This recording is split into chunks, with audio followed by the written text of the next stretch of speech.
অনেকেই আমাদেরকে বলে হুজুর, নারীরা যখন মাথার চুল আছড়ায় অনেক চুল ঝরে পড়ে যায়, এই চুলগুলো আমরা কি করব? এই চুলগুলোকে কি করতে হয় অধিকাংশ নারীরাই জানে না। মাথার চুল আছড়ানোর পরে যে চুলগুলো ঝরে পড়ে, অতিরিক্ত চুলগুলোকে কি করতে হবে অধিকাংশ নারীরাই জানে না। অথচ এই চুলের জন্য অনেক নারীরা মারাত্মক বিপদের মধ্যে পড়ে যায়। আপনি শুনলে অবাক হবেন, রাসূল করিম সাল্লাল্লাহু আলাইহি ওয়াসাল্লামকে এই চুলের মাধ্যমে জাদু করা হয়েছিল, বান মারা হয়েছিল। রাসূল করিম সাল্লাল্লাহু আলাইহি ওয়াসাল্লাম অসুস্থ হয়ে পড়েছিলেন। এই জন্য মহিলা মা বোনদেরকে বলবো, হে মহিলা মা বোনেরা, অবশ্যই আপনাদের জানতে হবে, যখন আপনারা মাথা আঁচড়াবেন চুলগুলো কি করবেন অবশ্যই জানতে হবে।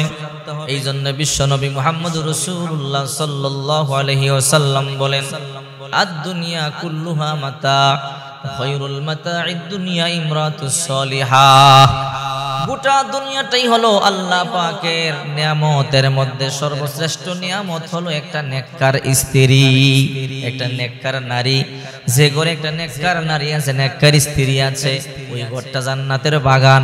আর যে ঘরে একটা বদকার স্ত্রী আছে, ওই ঘরটা জাহান্নামের গর্ত হয়ে যায়। একটা নেককার স্ত্রী যে ঘরে আছে, ওই ঘরে আল্লাহ পাক রব্বুল আলামিন শান্তি ও রহমত দিয়ে পরিপূর্ণ করে দেয়। আর যে ঘরে একটা বদকার স্ত্রী আছে, ওই ঘরে আল্লাহর গজব নাজিল হয়। নামাজও পড়ে না, রোজাও রাখে না, ওযু ইস্তেনজা ঠিক মতো করে না, পাক পবিত্রতা অর্জন করে না, ওই সমস্ত নারীদের উপর আল্লাহর লানত। এই জন্য মহিলা মা বোনদেরকে বলবো, ও মহিলা মা বোনেরা, যখন মাথার চুল আঁচড়াবেন যেতায় সেতায় মাথার চুলগুলো ফেলবেন না। কারণ আপনার মাথার চুল বড় দামি। যে ব্যক্তি আপনার মাথার চুলগুলো দেখবে, একটা চুল একটা সাপ হবে, দুইটা চুল দুইটা সাপ হবে। আপনার মাথার চুল যারা দেখবে এগুলো সাপ হয়ে কিয়ামতের ময়দানে আপনাকে কামড়াবে। অনেক মেয়েরা মার্কেটে যায়, স্কুলে যায়, কলেজে যায়, রাস্তাঘাটে চলাফেরা করে মাথার চুল বের করে, বেগানা পুরুষ দেখতেছে, কিয়ামতের ময়দানে সাপ হয়ে তোমাকে কামড়াবে। এই জন্য রাসূল করিম সাল্লাল্লাহু আলাইহি ওয়াসাল্লাম বলেন, আল্লাহর আইন হলো ওয়াকরনা ফি বুয়ুতিকুন্না ওয়ালা তাবাররুজনা তাবাররুজাল জাহিলিয়াতিল উলা। হে নারীরা, তোমরা গৃহে অভ্যন্তরে অবস্থান করো, সাবধান জাহিলি নারীদের মতো মডার্ন করে হেলে দুলে বের হয় না। অনেক নারীরা দেখবেন মডার্ন করে হেলে দুলে বের হয়, সাজুগুজু করে। হ্যাঁ, বের হতে পারেন, বোরকা পরে বের হবেন, হাত মোজা পা মোজা পরে বের হবেন। সাবধান, খোলামেলা পোশাকে পরিবেশে আপনি বের হবেন না। কারণ আপনাকে যত পুরুষ দেখবে ততটা পুরুষও গুনাহগার হবে, আর আপনি নিজেও গুনাহগার হবেন। আপনি নিজেও গুনাহগার হবেন, জাহান্নামী হচ্ছেন, এদেরকে জাহান্নামী বানাচ্ছে। এই জন্য মাথার চুল যখন আপনি মাথা আঁচড়াবেন যেতায় সেতায় ফেলবেন না। সুন্দর একটা পাত্রের মধ্যে নিয়ে মাটির নিচে আপনি পুঁতে রাখবেন, খাটিয়ে ফেলবেন। কারণ আপনার এই চুল দিয়ে জাদু করতে পারে, চুল দিয়ে বান মারতে পারে। কারণ এই চুল দিয়ে আপনার ক্ষতি করতে পারে। এমন মানুষ আছে আপনার নিকট আত্মীয়, আপনার ক্ষতি করতে চায়, আপনার চুল খোঁজে, আপনার নখ খোঁজে। এই চুলের মাধ্যমে বিশ্বনবীকে জাদু করা হয়েছিল, জানেন?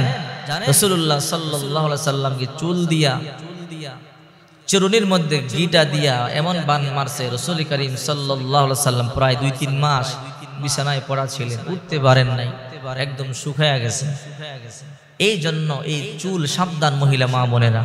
অনেক মা বোন জানে না এই চুল আশ্রয় কি করতে হবে। মাটির নিচে পুঁতে রাখবেন, যেতায় সেতায় ফেলবেন না। একটা পুরুষের নজরে পড়বে আপনার চুল, একটা পুরুষের পায়ের নিচে পড়বে আপনার চুল, অথবা এই চুল নিয়ে কেউ আপনাকে জাদুটোনা করতে পারে, তখন মারাত্মক বিপদের মধ্যে আপনি পড়তে পারেন। এই জন্য মহিলা মা বোনদেরকে বলবো, পর্দায় চলবেন।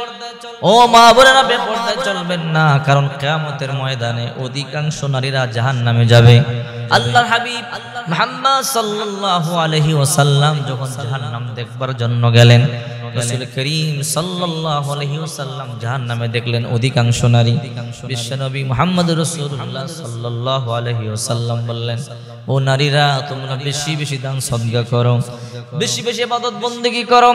নারীরা বলল, কেন ইয়া রাসূলুল্লাহ? বলে, আমি যখন জাহান্নাম দেখবার জন্য গেলাম আমি জাহান্নামে অধিকাংশ নারীদেরকে দেখেছি। কিছু কিছু নারী এমন আছে জিহ্বার মধ্যে বর্ষি লাগাইয়া ঝুলাইয়া রাখছে, আর কিছু কিছু নারী এমন আছে যাদের স্তনের মধ্যে বর্ষি লাগাইয়া ঝুলাইয়া রাখছে। কিছু কিছু নারী এমন আছে চুলের ছুটির মধ্যে রশি বাইদা ঝুলাইয়া রাখছে। বলে কেন ইয়া রাসূলুল্লাহ? বলে কিছু নারী আছে স্তনের মধ্যে বর্ষি লাগাইয়া ঝুলাইয়া রাখছে, আর দুনিয়াতে বুক টান করে পুরুষদেরকে আকৃষ্ট করত, অশ্লীল ভাবে বুক প্রদর্শন করত। আবার এমন নারী মুখের মধ্যে বর্ষি লাগাইয়া ঝুলাইয়া রাখছে, এরা স্বামীকে কষ্ট দিত জিহ্বার মাধ্যমে। অনেক নারীকে চুলের মধ্যে বেঁধে ঝুলাইয়া রাখছে, কারণ এই চুল দেখাইয়া পুরুষদেরকে আকৃষ্ট করত, চুল বের করে করে চলতো। এই জন্য আল্লাহর হাবিব মুহাম্মদুর রাসূলুল্লাহ সাল্লাল্লাহু আলাইহি ওয়াসাল্লাম বলে, হে আমার উম্মতেরা, হে আমার উম্মত নারীরা, কান কারা করে শোনো, বেপরদায় চলবা না, কারণ কিয়ামতের দরবারে আল্লাহর সামনে মুখ দেখাতে হবে।